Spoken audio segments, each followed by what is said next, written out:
How to apply epoxy resin. So here are your supplies that you're going to need, and you do want to prep your artwork by using painter's tape on the edges and the back. And then you want to do this in a location that you can leave the artwork for 24 hours so it can cure.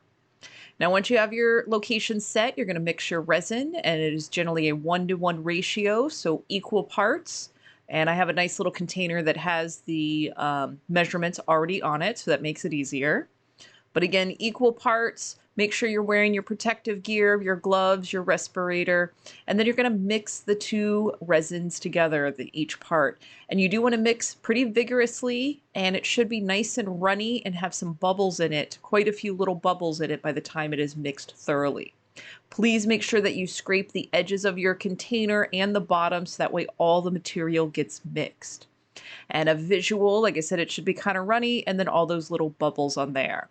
Then you're going to pour your resin in the middle, and then you're going to spread it to the edge. And I do recommend turning the container upside down so that way the extra resin can drip onto your artwork. And using your brush, you're going to pull this all the way to the edge.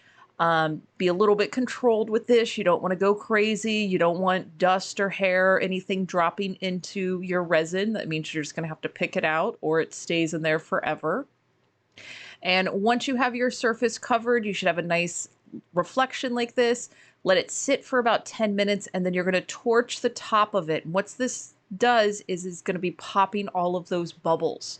When you are done torching, you want to let this sit for a full 24 hours untouched.